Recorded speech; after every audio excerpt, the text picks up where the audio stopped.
Друзі, привіт! Сьогоднішнє відео присвячено українській художниці, яка має свій крутий, неповторний стиль. І якщо ви побачите її роботу, то відразу зрозумієте, це Оля Гайдамака, тому що її такою особливістю є гіперболізований великий велетенський одяг і маленьке обличчя, і маленькі руки.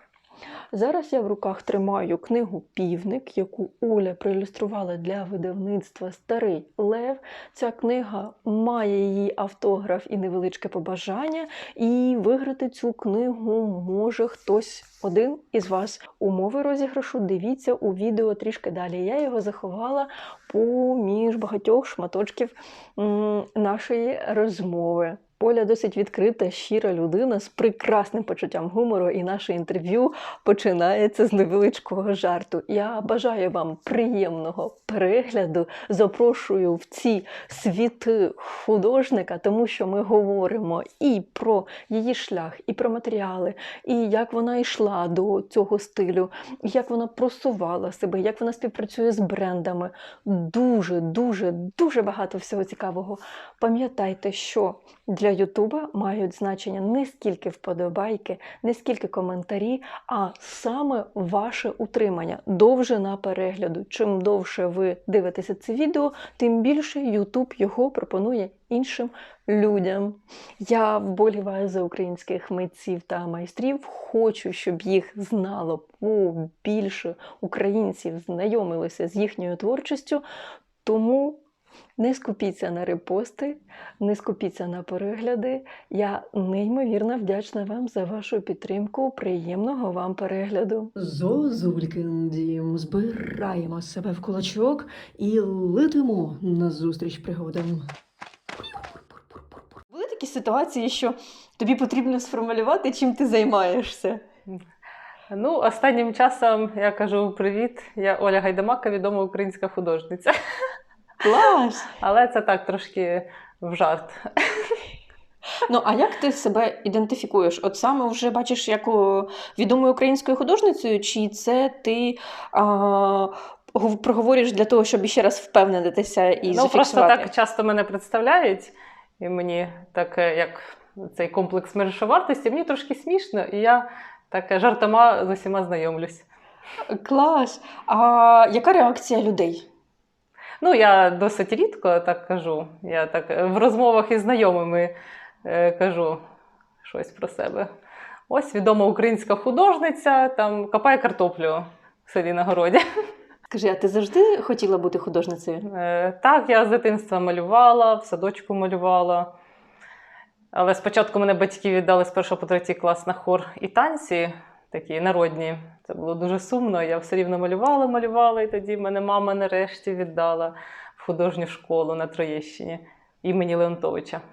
Це не художня школа, це школа мистецтв. Угу. А скажи, коли у тебе з'явився цей твій стиль малюнку? Це з дитинства тебе тягло до такої української тематики, до народної якоїсь тематики, чи це вже потім з'явилося? Ні, це був дуже-дуже довгий шлях.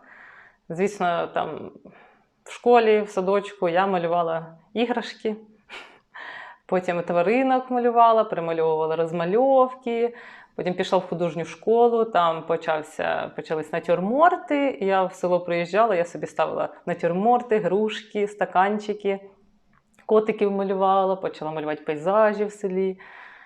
Потім з кожним роком нас навчили малювати портрети, тоді я почала бабуся, дідуся малювати, бабусю, дідуся, тьотю, дядю, почала всіх малювати. Потім уже, мабуть, в університеті я поступила на конструктора одягу, і там треба було дуже багато ескізів одягу малювати. Це, звісно, було цікаво, але трошки не моє, але я там розійшлася. Тобі подобалось там вчитися? Ні. Це була така інженерна професія. У нас був сопромат, електротехніка, теплотехніка, фізика, вища математика.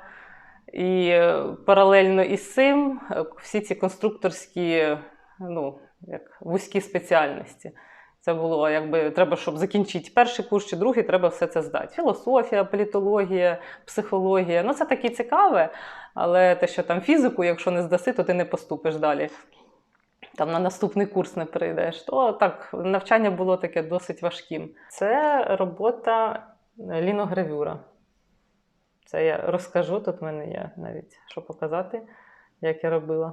Дуже гарно. Ти прям універсал якийсь, знаєш, оце вміння з усіма матеріалами працювати, воно прям розширює візуально, знаєш, ти ніби в кожен раз в новий світ попадаєш. Ну, це взагалі цікаво мені самій досліджувати нові матеріали. Бо якщо там стає нудно чи щось таке, хочеться чогось новенького спробувати. Але ж виходить, якщо ти була конструктором одягу, то ти не вчилася цьому в навчальному закладі, а це ти все сама пробувала, правильно? Ну, в інтернеті, да, можна подивитися відео, знайти. Ось ліногравюра. Це виглядає так, шматок лінолеуму, ну це спеціальний. Це я купила все в художньому магазині. Ось такий інструмент, різак. Тут є різні насадки. І дуже довго сидиш, дуже багато сміття. Я це дуже довго робила. Чомусь я не захотіла свою першу ліногравюру зробити простою. Я дуже сильно заморочилася, ескіз зробила. І, я не знаю, дуже довго. У мене і мозолі, мабуть, були, я дуже втомилася це все робити. А ти робила якийсь обмежений тираж? У тебе зазначена кількість робіт, яка буде відбиватися? У мене всього одна. Одна, так? Ну, як? Я спочатку, це ж треба як? Спочатку ти робиш, потім береш валік на фарбу, є фарба чорнила. Така вона дуже такий запах різкий. На валік так робиш, валіком промазуєш, потім кладеш папір і ложкою я водила, бо в мене ж нема преса. Ложкою і, наприклад, ось це перші відбитки. Ось перший відбиток, тут ми бачимо ці всі лінії, їх не повинно бути. Тобто після першого відбитку я знову оце все прибирала, що зайве. Це другий відбиток, тут уже, ну ось їх менше стало. І третій відбиток був завершальний, і теж його вже продала. І мені щось стало нецікаво, і я перестала робити. Ну, коли там треба, ну, захочу, я, може, ще зроблю пару відбитків. Ну, я читала, що це там, ну, багато не роблять, що воно, якби, там, це не набагато, там, їх буквально. Ексклюзивність, щоб була, да? Ні, не із-за того, що воно, ну, по матеріалах так, мабуть, не вийде, що воно, може, не буде так виглядати. А чіткість малюнку втрачається, так? Да? Да. Угу. Виходить, ти по професії не працювала взагалі, так? Ні. Ні. А на якому курсі чи коли ти зрозуміла, що будеш от саме заробляти малюнком? Ну, я тоді ще не зрозуміла. Ну, мені було, якби, нудно. Я часто малювала портрети. Це мені дуже подобалось. Я одногрупниць малювала, друзів. Ось. І в якийсь момент в мене почали там мої знайомі замовляти портрети. Частіше за все, там мої одногрупники дівчат своїх. Ось. І так почалися мої перші гроші за портрети.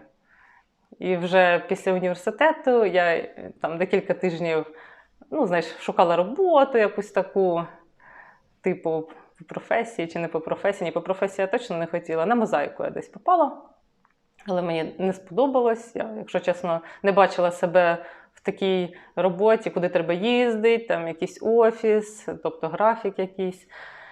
І, ну, ми з чоловіком поговорили. Він казав, добре, малюй.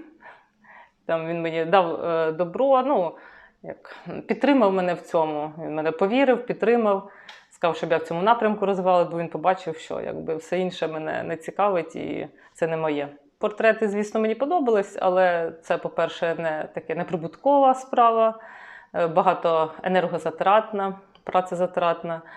Ось, я хотіла в чомусь реалізуватися, ну, щось знайти не таке, як, ну, усі. Якби в матеріалах я цього не бачила, в різноманітті матеріалів, бо я там, ну, і вином малювала, ну, не вийшло. Ну, різні. Потім я вже купила собі олію і почала щось олією пробувати. Можу показати свої перші роботи олією. Давай. Почала я олією малювати ось щось таке. Це були мої перші роботи олією. Угу. І мастихіни собі одразу купила, і це лінія я мастихіном робила. Ось він. Так виглядає мастихін, як маленький шпатель. Таке полотно на картоні. Так як я захоплююсь зимовими видами спорту, ми з чоловіком катаємося на сноуборді, то я і робокопа люблю. То я вирішила ще і так поекспериментувати. Ще таких, я дуже акварелью любила малювати. Такі слони в мене фантазійні. І ящерки, і слони, і все разом, слухай. Угу. Так, це Вакарчук. Під пісню «Лелеки». Угу. Це я теж мастихіном малювала. І такі вусаті гойдалки. Угу. А виходить, тебе досить сильно в усьому підтримує чоловік. І експерименти, і от ти кажеш, там, я чоловіка питаю, не знаю, там, що намалювати, то виходить, він досить співпереживає і допомагає, і направляє прямо тебе. Так, це така велика підтримка чоловіка. Я прям не знаю. Ми з ним дуже давно знайомі. Ми познайомились, коли мені було 14, йому десь 15. Це ми так, познайомились, потім серйозно почали зустрічатися вже десь, коли мені було 18 чи 19. І ми, мені здається, як і зростали разом, і вчили одне одного чомусь. Не знаю, дуже добре одне одного розумію до сих пір. Ми вчимося, зростаємо разом. Ось я у нього багато чому вчусь, прошу в нього поради. Це моя улюблена робота, яку я нікому не продам. Угу. Називається «Перед грозою». Це така ніби картина про кохання мене і чоловіка. Мого кохання з чоловіком. І капелюх такий, як захист якийсь. Так. Ніби от кохання захищає, чоловік захищає Дуже від грози. затишна така. Коли ми дивимося на твої картини, ми бачимо в основному жіночі образи. Чоловіків досить мало. От зараз в залі, здається, взагалі один представлений серед багатьох картин. Це так спеціально задумано? Чи немає просто натхнення, чи бідність образів? З чим це пов'язано, що чоловіки так рідко бувають на твоїх картинах? Якийсь внутрішній потяг, я не знаю, чомусь мені хочеться більше жінок зображувати. Якщо це чоловіки, то в основному це про кохання, і вони разом із жінкою зображені. Ага. І ти дуже любиш синій колір, да? Бо я от зараз, знаєш, коли ми знаходимося на фоні багатьох твоїх робіт, а не одна, там, дві, я бачу, що в пріоритеті прям скрізь синій колір. Мабуть, синій – це більше для фону, а такий на акценти я обожнюю червоний брати. Мабуть, червоний – це мій улюблений колір на акценти. Тобі заважають, наприклад, люди, які поруч? Ти на самоті малюєш? Чи ти можеш без проблем і донька дома, і чоловік, наприклад, і творити? Ні. Ні, Коли, наприклад, придумати ескіз і саму ідею, то точно нікого не повинно бути. А якщо це вже робота в процесі, от, наприклад, в селі я домалювала цю роботу, оці дві роботи я малювала в селі, в матеріалах уже, коли вже був продуманий ескіз, то тоді я можу, там в мене і племінниця, і донька, вони там то балувались, то книжки читали. Там, мабуть, і простору більше через це іде, а в квартирі досить... Ні, там теж було мало простору і не було де і поставити роботу, і біля вікна треба, щоб світло падало. Але там уже простіше. Ось в мене там історія цікава про вусики винограда. Оця робота. Тут такі дуже мілкі, така вишивка. Це Херсонська область вишивка, називається Херсонський кавун. І я з собою, в мене в селі не було пензлика тоненького, щоб це малювати. І я шукала чим тоненьким. Тут, видно, дуже тоненьке, це голкою я малювала. Ого! Але голкою дуже важко виявилось. І я почала думати, чим же ж, і я вирвала вусики винограда. І це все тут промальовано вусиками винограда. Ага, тобто тонкі елементи вишивки – це вусики винограда?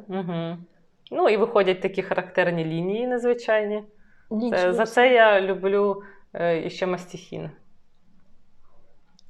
Непередбачуваний такий результат Мгм. якийсь. Ну да, на планшеті, наприклад, так не вийде, бо там все хочеться рівненько намалювати. І на планшеті я б покопіпастила це все.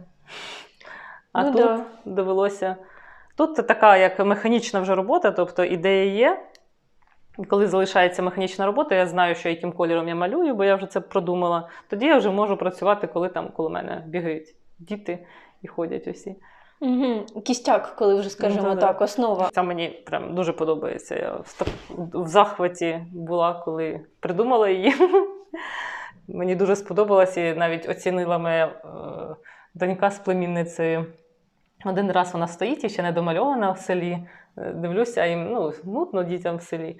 І вони малювали, перемальовували. Клас. Дуже гарно. А в цій назва якась є? Вишеньки. А, вишенька. Да, ще ми довго з дівчатами придумували назву. Вони хотіли мені допомогти. І корова, як вишенька. Часто люди, які творчі, їм досить важко даються всі інші взаємодії. Як тобі оце взаємодія з приводу сувенірки, з приводу всього? Чи нормально відбувається цей конект саме у твоєму спілкуванні? Чи легко це йде? Знаєш, як оце формування цін, формування часу, дисциплінування себе, підганяти під терміни? Чи легко тобі ця сторона дається, от знаєш, співпраці з людьми? Ну, в основному ця співпраця на брендах. Я в основному там зі мною щось так, якісь питання там у мене уточнюють. Я стараюся якби цим не займатися, щоб все на їхні плечі перекласти. І сподіваюся на якусь, як це сказати, довіряю. Ага, людям. людська взаємодія, Так. да? Угу. Зрозуміло. Тобто ти не вибудовуєш якусь окрему систему, а просто слідуєш тій системі, яка вже випрацьована в бренда, правильно? Угу. В студентські роки і після них ти іще не було, знову ж таки, такого підходу до малюнку, що маленька голова, велике тіло, а Ні. були абсолютно інші малюнки, такі, як ти тільки що показала, правильно? Ну, у мене були такі ілюстрації в університеті, там же ж багато ескізів одягу, я не знаю, нам там задавали по 50 ескізів, такі дуже великі цифри. Я тоді любила такі з розмахом. Взагалі, це і в дизайні ілюстрація одягу, вона така експресивна, там так всі люблять зображати, так хоп, туди, сюди. Я вже тоді любила щось таке цікавеньке малювати. Угу. В принципі, мене тоді вже, там був акцент на це, що якби частини тіла, вони такі не промальовані, хоча я портрети в мене промальовані, тобто завдяки портретам я промальовую обличчя, бо я хочу, мені подобаються риси обличчя промальовувати. А там в університеті був акцент на одяг, тобто його зображувався гіперболічно більше. Тому в мене якось воно заклалося, цей досвід з ескізів. А коли була знайдена саме ця форма співвідношення маленької голови і великого тіла? В кінці 2014 року, після, взагалі тоді від початку війни, коли там у нас анексія Крима відбулася і Луганська, Донецька, то якось я переглянула все, якось шукала щось в українській культурі, щось. Я завжди любила село. Там були ці всі взимку водіння кози, копала, воно все таке рідне було. Там у нас не дуже багато було традиційного одягу, хоча мені від бабусі дісталося, її весільний костюм в мене є. А звідки бабуся? З Чернігівської області. Ага. Це ми там познайомилися з чоловіком в одному селі, в клубі познайомилися. Тобто його батьки звідти, моя мама звідти. Це таке рідне місце, і ми туди постійно їздимо. Тобто я в селі відчуваю найбільше життя, коли там від весни, як ти щось садиш, воно за літо дає плоди, потім восени це все прибираєш. Я люблю цей процес. Угу. Ось, мене це гармонія людини з природою дуже надихає. Ці всі квіточки. Так, і от в 2014-му ти почала шукати саме такий український напрям, виходить, да? І коли з'явилася ця форма, ти пам'ятаєш момент чи ні? От той стиль, який зараз у тебе? Так, це була перша картина «Пряха». Вона з'явилася після того, як я побачила проєкт «Щирі». Це відтворення українських костюмів. Відомих особистостей одягали в українські традиційні строї по різних регіонах. Ну, гарно фотографували. Ось, і такий проєкт я побачила, мене прям дуже надихнуло. І це була перша картина, ось пряха в одному із традиційних строїв. Там жінка пряде нитку на прялці. Це була друга робота, це теж костюми з проєкту «Щирі». Це Івано-Франківської області. Там була сфотографована Ольга Фреймут. Мені подобається її риси обличчя, то я використала тут її риси обличчя, костюм, додала глечик, козу. Дуже люблю форму глечика. Мені прям дуже подобається використовувати.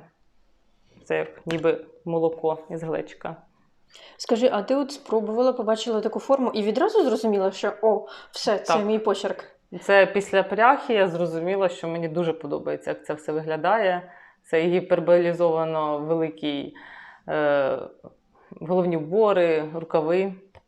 Я зрозуміла, що я хочу зображати великими вишивки, великими головні убори, бо вони такі гарні, і їх так хочеться довго роздивлятися, і хочеться якомога детальніше їх зобразити.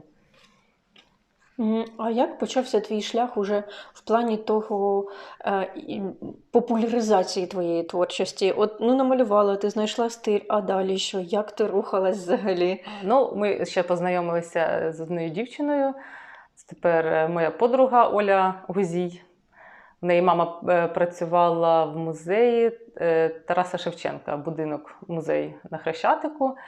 І якось ми з нею спілкувалися, і вона мені каже, давай спробуємо тобі виставку, що це той самий напрямок. Вона побачила ось пряху, галка була, третя робота, це глечик, і каже, що давай, працюй. Ну, мабуть, якби не вона, то я б, може, далі і не робила, бо я не бачила, от що далі буде. Звісно, я про виставку раніше навіть не мріяла колись. В ті часи, коли в мене там було 3 роботи, вона сказала, що давай, там, намалюй хоча б 20 робіт, я там домовимося, зробимо виставку. І в мене з'явилась якась мрія така, вималювалась вона. Я побачила, що дійсно можна щось із цього буде. Я так довго, мабуть, роки 2 чи 3 малювала, щоб хоча б набралося трошки ось робіт. Десь 20 робіт, ну там ще якісь інші додались, щоб було більше. І з допомогою Олі, її мами, організували виставку, домовились. Це було дуже круто. Це моя перша виставка, це було у 2016 році начебто. Ми тоді запросили всіх родичів. Ми так, дуже близькі з родичами ось із села. Приїхала моя тьотя з сім'єю, дядя з сім'єю, батьки чоловіка, друзів багато, з університету друзі, з ліцею, із школи. Ну, там не настільки багато людей було, але було досить багато. І це як свято було. Так. Ну, ми ще, звісно, і фуршет зробили, мені там родичі допомагали, канапки всі ми робили. І там таке приємне місце, таке центр Києва, а там така хатинка-музей, дворик, ми там накрили столи. Ось було дуже круто. Багато робіт було на виставці? Десь близько 20. Ну, сам будинок-музей, там місце для робіт не дуже багато було, і тому було добре, бо в мене ще не було такого наробку великого. А від людей незнайомих який зворотній зв'язок був? Ну, усім дуже подобалось. Там виставка була десь місяць, там була книга відгуків, то мені розповідали, що всім дуже подобається. Там писали мені приємні речі. То я була тоді дуже щаслива. Моя мрія здійснилася. Роботи тоді й продавалися, чи просто там виставлялися? Ні, тоді просто виставлялися. А в соціальних мережах, коли ти почала транслювати цей напрям, тоді ж в той же час, чи це теж було пізніше вже? Тоді ще було ВКонтакті популярне. ВКонтакті і Фейсбук у мене з'явився. Потім я завагітніла донькою. І в 2017 році, як народила її чомусь, і той контакт закрила його, так і не відкривала, і почала Фейсбук вести, Інстаграм. Ну, так, з'явилися прихильники, але там не така кількість. Але вже на той час, у 2016 році, я продала 2 роботи: «Щедрий вечір» і «Купальське ворожіння». Як потім пішли справи? Як твоє бачення? Воно після виставки це ти так укріпилася, що все, буду розвивати там? Так. Ну, і ще в процесі малювання картин, як до цієї виставки, щоб потрібну кількість набрати, то я з кожної роботи бачила, що це воно, і знаходила відгук в соцмережах від моїх знайомих. От їм подобається, я дійсно бачу. Мабуть, це все-таки розуміння того, що ти рухаєшся в правильному напрямку, приходить від фідбеку знайомих і друзів, і людей в соцмережі. У тебе досить багато вишивки на твоїх роботах. Це прям справжня, така, яка вона є, чи ти її вигадуєш? Ні, я стараюся так все досліджувати, шукаю які вишивки. Зараз у нас дуже багато відтворень костюмів і фотографій, і я шукаю старі фотографії українців, чорно-білих, багато цифрованих. По регіонах досліджую, які костюми носили, які вінки, вишивку. Стараюсь так, щоб Нести і пам'ять, Ага. щоб дав освітню якусь роботу. Ця робота називається «Снопи зернисті». Тут зображений костюм Полтавської області, а саме Хоролівського району. Вони чим відрізняються, мабуть, що так впізнавано, це корсетка. Ось ця частина, нагрудник. У них такі вони дуже яскраві, там таке, мабуть, рослини, таке, як ніби дерево життя, чи якісь фантазійні квіти, то вони цим відрізняються. І ще на цій роботі я також дуже люблю в своїх роботах використовувати риси обличчя відомих людей. То тут Соломія Крушельницька зображена. Це, мабуть, найулюбленіше обличчя для робіт у мене. Чомусь мені дуже обличчя подобається. Воно спокійне, таке урівноважене, якесь, не знаю, медитативне. Так. Тепер це робота «Мамин всесвіт». Угу. Тут зображений волинський серпанок. Це така дуже легка тендітна тканина і не обтяжена оздобленням. А ззаду також Волинської області вишитий рушник. Це також Полтавська область, картина до Великодня. Це коловорот, яєчко розмальоване. І до такої легенди, що колись яйце принесла птаха, і взагалі ми святкуємо, як це, весняне сонце. Вона принесла весняне сонце людям. А ця картина в оригіналі, вона акрилом намальована чи маслом? Олією, так. Олією. Угу. Угу. А тут хто намальований? Тут теж я фреймок малювала, але вона на себе не дуже схожа вийшла. Скажи, а знаменитості знають, що це вони намалювання? Не знаю, може хто знає, хто не знає. Тобто ти нікому не казала, о, це ви намалювання, не було такого? Зараз то вже така можливість, я там позначаю колись, як я їм скажу. Ти зараз, я бачила, більше в діджиталі працюєш. Тобто у тебе не скільки йде робота з холстами і з акрилом, да? А більше йде як віртуальні малюнки. Я так, як по черзі. Діджитал я почала активно малювати після вторгнення. Ми поїхали з сім'єю в Закарпатську область, і там ми зібрали трохи речей, я взяла свій планшет. То, звісно, малювати мені було більше ні на чому. Я почала дуже багато малювати на планшеті. І тоді здійснилася весною ще одна моя мрія. Я проілюструвала дитячу книжку у видавництві Старого Лева.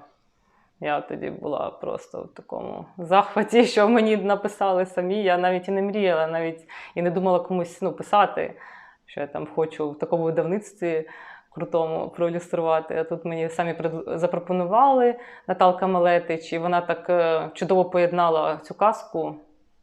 Вона це побачила, півник і мій стиль. І я прочитала цю казку, я прям побачила одразу в голові всі розгортки. І досить, я так вважаю, швидко намалювала все, десь за 2,5 місяці створила цю книжку. Ну, ілюстрації до неї. Багато переробляла, там правок було, чи відразу все так легко пішло? Ну, не дуже багато правок, ну, буквально 2-3 було. Тобто мені там дали таку свободу, якби по моєму стилю, що він підходить, і тому, в принципі, все досить легко пройшло. Я бачила в тебе взагалі багато комерційних таких співпраць з різними брендами, правильно? Так, з Гіфті є співпраця, піни є Yellow Blue, дуже такі гарні, мені подобаються. Ну, листівки. І ще з Дейкою є картини по номерах. Це вони всі тебе знаходять, не ти Так. пишеш, а вони. Скажи, будь ласка, от і ліногравюра, і живий малюнок акрилом, і діджитал, в тебе вартості на роботи різняться чи ні? Так, звісно, діджитал дешевше, бо це якби і мені простіше малювати, і це друк.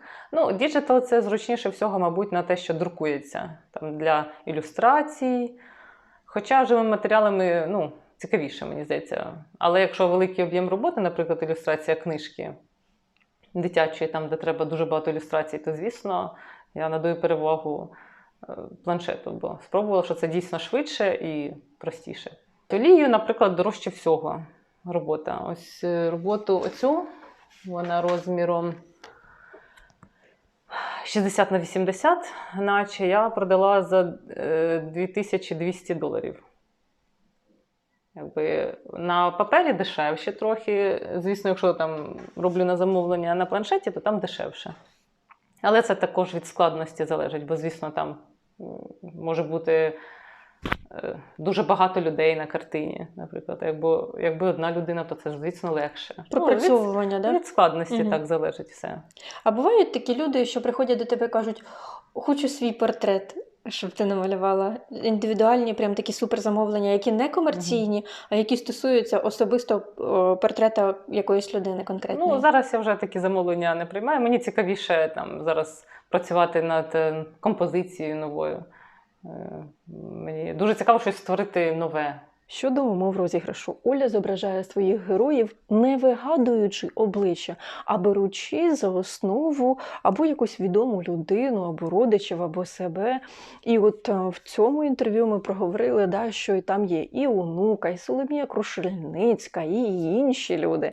І умова розіграшу – це написати ваш варіант в коментарях, кого б мала Оля взяти за наступного героя своєї картини. Хто б мав би бути в центрі, кого б вона мала обличчя зобразити на своїх роботах. Розіграю я цю книгу через тиждень і опублікую в спільноті на сторінці в Ютубі результати розіграшу. Дякую вам за участь. Це сама перша книжка, проілюстрована дитяча. Ми списалися із Марією Солтис-Смирновою, бо я шукала автора, щоб потренуватися, ну, взагалі там, спробувати себе в дитячій ілюстрації. То вона мені скинула казки, серед яких я вибрала 7 казок і почала малювати ілюстрації. Угу. Цікаво. Дуже довгий процес був, як же ж який стиль, декілька робіт були відсіяні. Я спочатку, мабуть, навіть півроку чи рік не могла зрозуміти, як же ж що малювати. В матеріалах зробила. Угу. Це гуашю. Трафаретна техніка. Ага, виходить, першу книжечку свою ти автора шукала, от прям ціленаправлено. Угу. Угу. Я спитала в Фейсбуці автора, щоб мені, Угу. І мені написала ось Марія, і ми з нею так ось куди їх складати. Це також до хуртовини казок. Угу. Це вже до іншої, у мене тут трошки перемішані. Це також до хуртовини. Ось так. Малювала, потім сканувала. Виходить, ти свою сторінку ніколи не рекламувала, тобто не було там реклами платної, а це воно органічно так вийшло, що виросла в усіх соцмережах, правильно? Так. Круто, це взагалі круто. Я її досить так і вести нормально не вмію. Бо там постійно треба щось таке робити, то я так, коли в мене там нема настрою чи якогось ресурсу, я нічого не викладаю. Коли є, то я щось викладаю. Намагаюся, звісно, щось із картину. Картини я не можу настільки часто малювати, щоб кожен день закривати. Ну, намагаюсь, коли є там настрій і часто процес якось зафіксувати, викласти чи ще щось. А буває, я так захоплююсь процесом, що там намалюю за день і нічого не встигла зняти.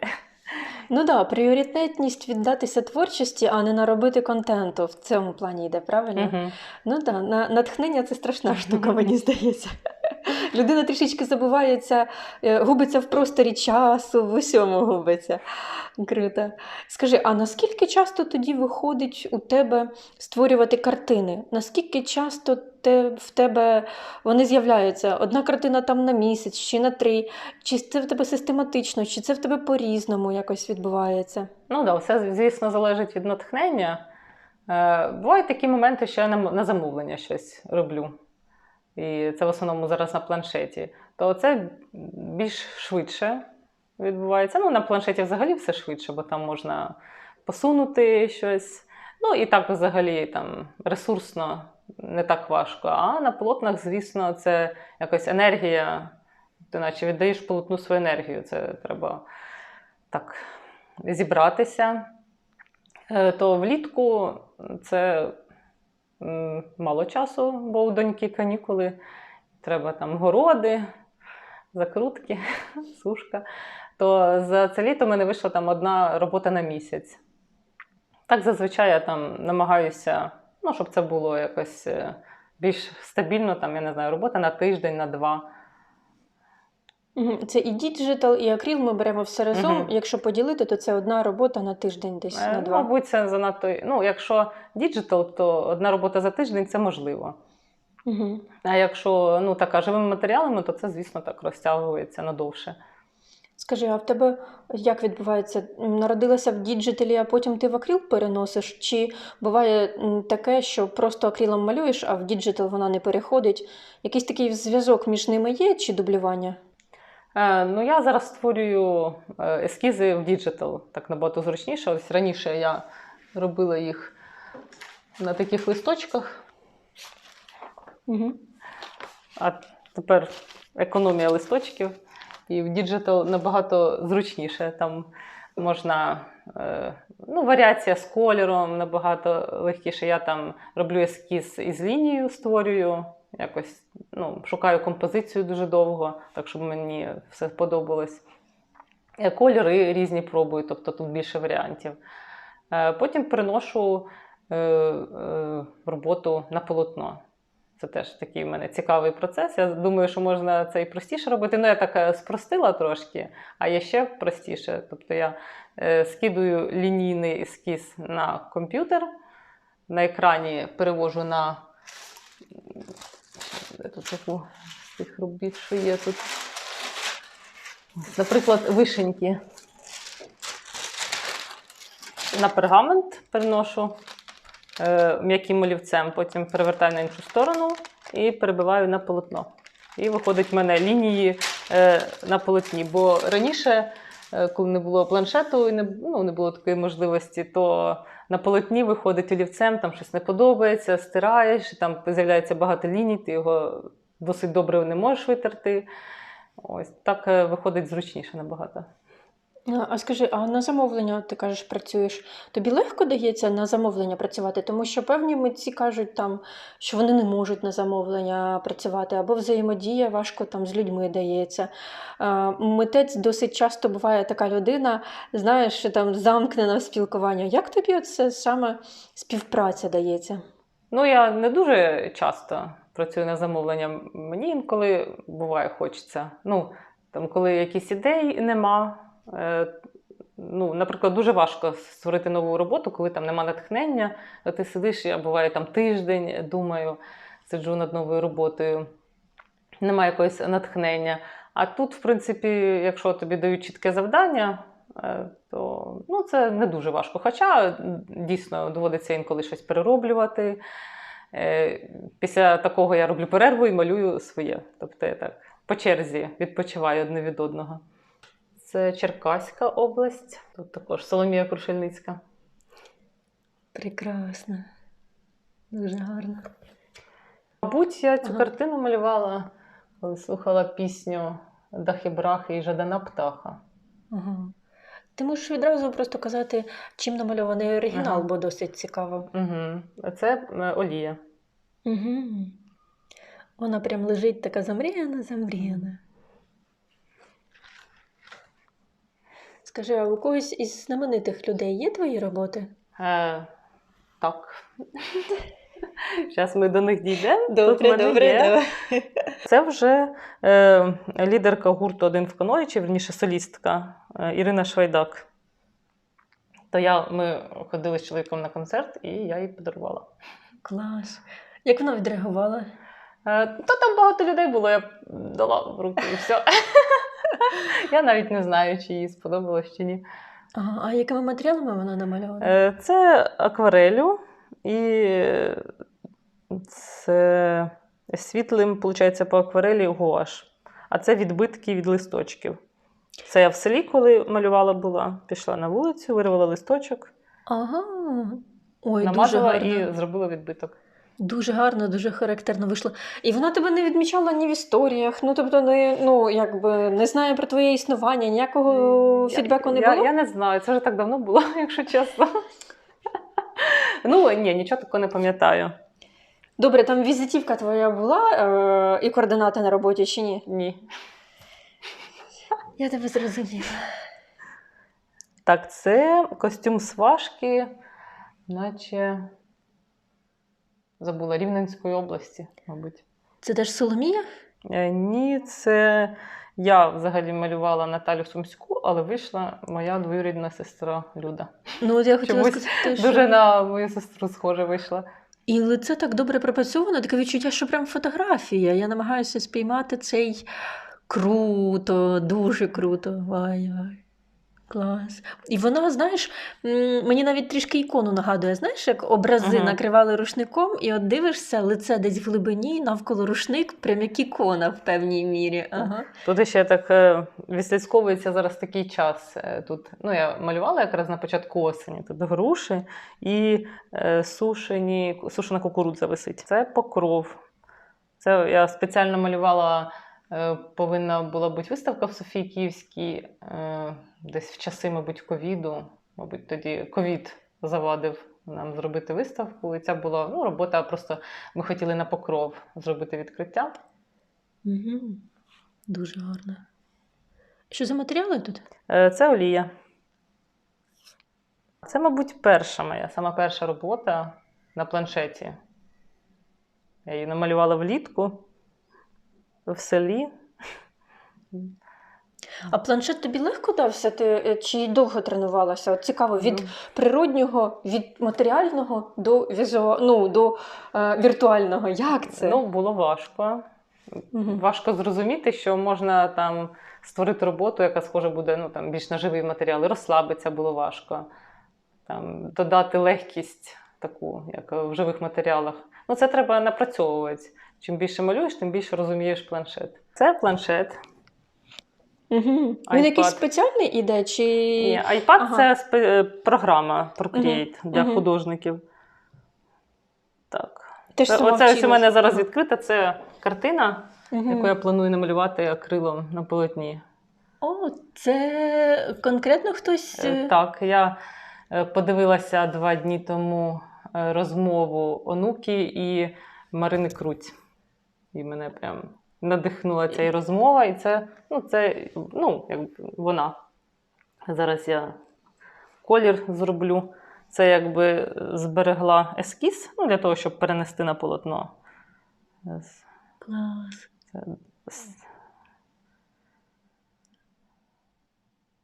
Додам. Якби я тут пропрацювала, які кольори будуть. Мабуть, це все такий приблизно як кольори обрала. Потім вже буду все в матеріалах робити. Шикарно. І довго це в тебе зайняло часу, слухай? Коли в мене є натхнення, то тоді це швидко. А якщо натхнення нема, то це такі муки. Це онука. Їй я роботу теж подарувала. Відразу видно, да. З сопілкою. Теж на концерт. Це така колись традиція була. Ми ходили з чоловіком на концерти улюблених артистів. І я дарувала роботу, коли встигала намалювати. Вони навіть не розуміють, якої художниці в них робота. Ну, з онукою я навіть трохи переписувалася, я її просила, вона репостить мої збори. Ось, то я в неї питала, чи пам'ятає вона. Якщо я давала, то вона писала, що так. І це знову онука. Тут видно мої фаворити Клас, дуже гарно. у виконавцях. Ну і взагалі вона як особистість дуже мені подобається. Скажи, а на тебе якось, на твою творчість вплинуло повномасштабне вторгнення? Воно якось стилістично, можливо, змінилося, чи кількісно, чи щось взагалі відбулося? Змінилося? Ну, я більше в діджитал почала робити, бо спочатку ми там, перші 5 місяців я на Закарпатті була, там не було можливості іншими матеріалами. Ну, і це в діджитал виявилось швидше. Багато було емоцій, хотілося це все якось вилити. Це як така психологічна підтримка була малювання. Ось, то досить багато робіт було створено. Так, оця, зокрема, нове життя. Якби це все рефлексії на події. Це перша робота. Я виставила її на аукціон. Ну, перша робота за донати, скажімо так. Це було на аукціоні. Ну, для брата на зимову форму я збирала. Виходить, в тебе немає майстерні, ти використовуєш робочий стіл, і тобі цього достатньо, правильно? Так, стіл, планшет, в мене є мольберт. Великий він на кухні стоїть. Бо його переносить важко, я покажу потім. То якщо великі роботи, то, звісно, мені на мольберті потрібно малювати. Ну, не таке прямо уявлення, знаєш, там, що окрема майстерня, ти їдеш через пів Києва, знаєш, тягнеш. Це, звісно, так витрачався б час на щось там. І поїсти ж треба, тут все зручно на кухні відклав. Правда, треба ж прибрати усе, всі фарби. А буває, вони кудись летять, то треба витирати. Скажи, а ти є членом якоїсь спілки художників чи якогось угрупування цікаво, чи ні? Ні. Ні. Я про це думала, але не зовсім розумію, що це мені дасть. От я тільки хотіла сказати, є зміст взагалі туди йти чи ні, якщо і так, ти вже відбулася як митець, скажімо так. Якщо щось таке треба буде, то зроблю, я думаю, це не важко. Ну, скажи, а в тебе є відчуття повної реалізації, чи все-таки ти якісь плани ще будуєш по розширенню цього образу художника? Ну, мені взагалі дуже подобається книжкова ілюстрація. Мені б хотілося якось реалізовуватися в цьому. Мабуть, моя така мрія – це бути автором і ілюстратором своєї власної книжки. Але поки до авторства мені далеко, бо писати я не вмію. Або хіба це буде книжка-малюнок. Це ж я. Так. «Вишневий сад» називається робота. Весна. Це я із своєї світлини малювала. То колись я така була молода.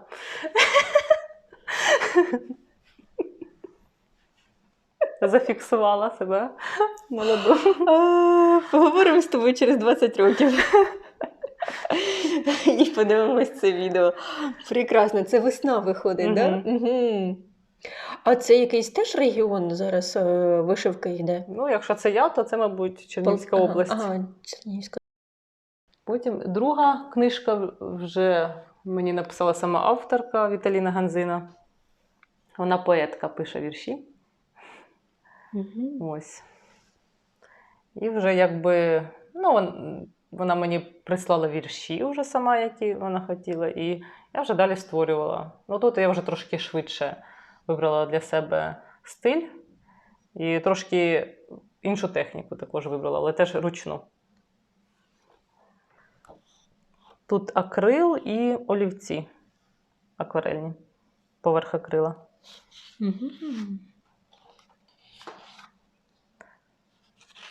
Тобто всі малюночки живі. Угу. Теж я сканувала. Класно! Це обкладинка. Дуже круто. Угу. Оригінал такий прям. Угу.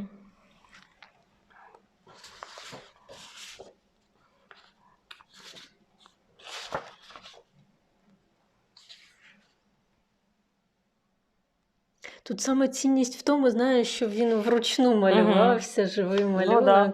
Все-таки ручна техніка, вона, мені здається, більш круто виглядає, ну, цікавіше і більш по-дитячому. Але, звісно, ну, зручніше все в діджитал робити. Там можна більше встигнути.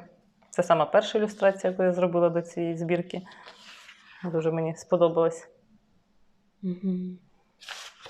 І що саме головне, тут немає такого, як твій стиль маленька голова, велике тіло, а ти прям підлаштувалася повністю під дитячу ілюстрацію. Угу. Ну так, я ж вирішила щось новеньке спробувати. Ну, це значить, це ж про перенесення, як я оці переносила. Можу там показати на планшеті, як ескіз. Ось, наприклад, корова стоїть. Це не корова, а вишеньки. Мене планшет не впізнає. О. Ось, наприклад, отак виглядав ескіз. Угу. Угу. Так, да. Я його перенесла ось на пергамент. Угу. Потім перевернула, продавила, воно перенісся м'який олівець. І потім я вже працювала з фарбою. Звісно, є ще простіший варіант – це використання проєктора. У мене проєктора нема. Я почала його вибирати, а потім вирішила, що мені так досить зручно. А цікаво, тебе кудись запрошували викладати, наприклад? Ну, в мене нема такої педагогічної жилки. Ага, потягу до цього, навіть бажання потягу немає, нема да? зовсім. Я навіть і доньку вчити не дуже хочу. Чомусь нема в мене такого. Колись в університеті мене одногрупниці просили їх навчити малювати. То моє все навчання зводилося до того, ну береш, а так і малюєш. Це все, що я могла пояснити. Зрозуміло. Так, це отакий був ескіз до коловорота. Ну, перед тим, як це, так підготувала ескіз, а потім уже на полотні малювала. То там стирала я багато. Зараз вже, якщо можна пропрацювати ескіз, його перенести, так, то, звісно, краще. Це ось «Мамин всесвіт», де ескіз до тої роботи, де з волинським серпанком.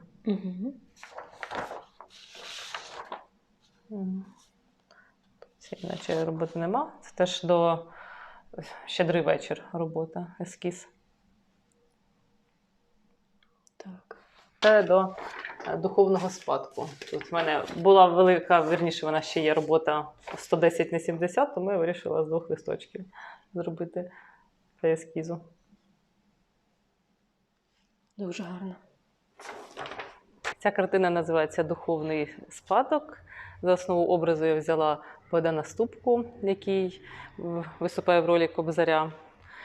Кобзарі, вони оспівували хоробрість козаків, військові походи, і кобзарі передавали таку вікову мудрість, несли людям інформацію. У мене дуже багато книжок, ну, де в мене брали на обкладинку і як до віршів ілюстрації. Цікаво, а от коли беруть твою ілюстрацію, це якийсь підписується окремий контракт, чи як це відбувається? Це складна процедура чи ні?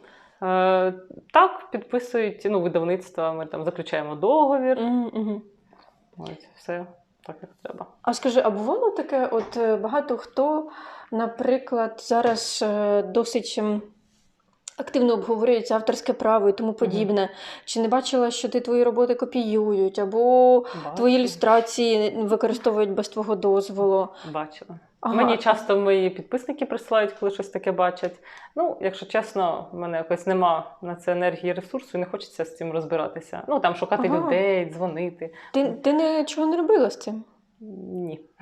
А це на території України відбувається порушення так. прав? Чи? Ага.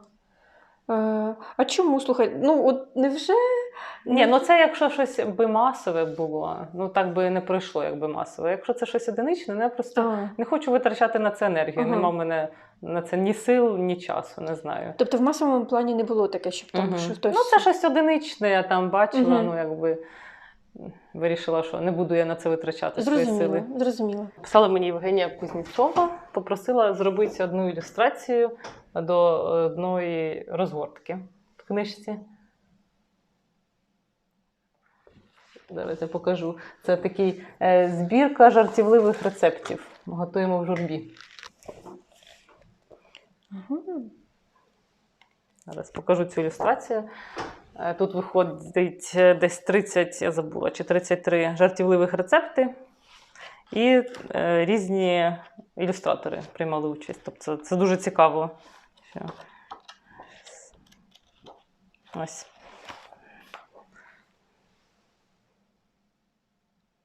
Клас. Я коли отримала книжку, я просто з таким задоволенням почитала, підписалася на авторку. Тепер це моя улюблена українська авторка. Такий дуже великий мольберт. Я ось його так дістаю. А тут ставлю, не тут, і там ставлю полотно і малюю. Клас. Слухай, він дійсно такий великий прям. Це саморобний якийсь, да? Бо він не схожий на... Так, це моєї мами друг, він столяр. Ага. То він мені зробив. Круто. Основна частина твого робочого місця – це кухня виходить, правильно? Так, ближче до холодильника. А яка в тебе сама більша робота була по розміру? 1 на 1,50 м. Ну, після неї я зрозуміла, що не треба такі великі роботи робити. Бо, по-перше, їх дуже важко перевести на виставку. І взагалі тримати, зберігати важко. І малювати важко було. То самий мій улюблений розмір – це 50 на 70 і 60 на 80. А коли зовсім не хочеться напрягатися і так, ну, щоб легше було малювати, то це на папері, мабуть, 30 на 40. Коли хочеться щось так, взимку часто хочеться так сидіти, отак, і малювати на папері. А цікаво, а більшість твоїх робіт в Україні знаходяться, живих саме, чи за кордоном? Так, в Україні, я думаю. Десь ще я дуже люблю слухати Вів'ян Морт, Даніелу Заюшкіну. Десь в мене повинна бути робота, мабуть, на телефоні. Покажу, я їй теж подарувала. Ну, з нею прям так, у мене і фотографії багато є, вона така, ну, така дуже щира, така доброзичлива. Я в день концерту виклала в Інстаграмі, і вона там мене десь поширила, відмітила. Мені дуже було приємно. Я їй потім після концерту подарувала роботу і сказала, що ось це я. Вона її вже побачила до концерту. Ну, мені було дуже приємно. Я під її пісні дуже багато робіт намалювала. Вони прям такі надихаючі. Ну, от я так люблю таку, ну, під музику малюю. От яка мене там настраює. От «Один в каної», «Даха Браха», «Вів'ян Морт». Ну, я багато там включаю. І ось якісь пісні бувають, прямо мене навіть надихають на якусь роботу. Там від якогось багаторазового прослуховування. Нічого собі. Ну, бачиш, навіть інтерв'ю тебе надихнуло, онуки з Круть. Це цікаво, дуже цікаво. Значить, для натхнення тобі зовсім трішки потрібно. Ну да, ну щось буває, що ну, взагалі нема натхнення, то такими тижнями. Я думаю, все, це кінець, все пропало. Коли я там не можу тиждень чи два придумати нову роботу, або я там думаю, що вона недостатньо прикольна чи цікава, то якби вже якась є планка, і ти думаєш, ну цього вже недостатньо, треба ще щось. А потім, коли ти себе так заганяєш, то ти думаєш, стоп, це вже трошки перебор. Треба там розслабитися і подумати, що ти дійсно хочеш, що в тебе там на душі. То тоді щось і виходить дійсно хороше. А ти не рахувала загальну кількість твоїх картин? Ні, взагалі не знаю. Тепер з батьками, коли ти от вже на цей шлях художній стала, і він оправданий, вони тобі щось кажуть? Чи там про освіту ви говорили, щось обговорювали? Ну, росла я з мамою і з братом, бо з татом така довга історія. Він уже і помер, і я його не бачила десь 15 років, Мгм. мабуть. Ось, то мама, звичайно, пишається мною дуже. Недавно на Київбукфесті до мене підійшла дівчина, мене впізнала, що мене дуже здивувало, мені було дуже приємно. А це вперше тебе впізнали, чи часто люди підходять? Так, вперше. Так, зазвичай люди знають роботи, але не знають, як ти виглядаєш. А, ну да, То мене точно. це здивувало, що я ще й схожа на себе в житті по аватарці. Скажи, а у тебе були якісь невдалі співпраці, наприклад? Та я так, мабуть, і не згадаю, щоб невдалі. Всі вони якісь своєрідні співпраці. Я невдалих не шукаю, Мгм. і вони мене не знаходять. Стараюся. Прекрасно. Або на все дивитися якось з Позитивно. позитивної Мгм. точки зору. Як досвід. Ага. Це я колись теж ще коли хотіла стати ілюстратором, то так шукала свій стиль. Вирішила тренуватися на віршах Ліни Костенко. Слухай, дуже гарно. Прям дійсно дитяча книжечка розворот.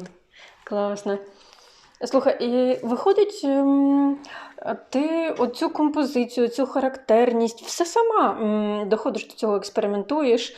Ну, експериментую, багато дивлюся. У мене Мгм. багато дуже дитячих книжок, видавництв, і Баба Галамага, і видавництво Строгого Лева, і Віват. Ну, я їх прям дуже люблю. Донька любить дивитися, читати. Ми з нею з маличку почали купувати, Угу. читати, дивитися. Тобто мене це, мабуть, і надихнуло на дитячу ілюстрацію. Бо я з таким захватом переглядала це все, і мені теж захотілося якось прийняти участь в цьому дійстві. Хочу побажати всім піклуватися про себе, не обезцінюватися і пам'ятати, що наша сила в єдності, щоб ми робили добрі справи, донатили і таким чином наближали перемогу. Я дякую тобі за те, що ти пустила нас за лаштунки своєї творчості. Дякую. Дякую. В деяких відео я буду робити невеличкі вставки, що присвячені людям, які є меценатами каналу і підтримують донатами його діяльність. Сьогодні я хочу показати вам трішки робіт художника, ілюстратора, графічного дизайнера та плакатиста Дмитра Дзюби. Якщо ви придивитесь, то побачите в них глибокий зміст та висвітлення важливих для України тем. Всі посилання шукайте в описі до відео. Вдячна за те, що ви додивилися цей випуск до самого-самого кінця.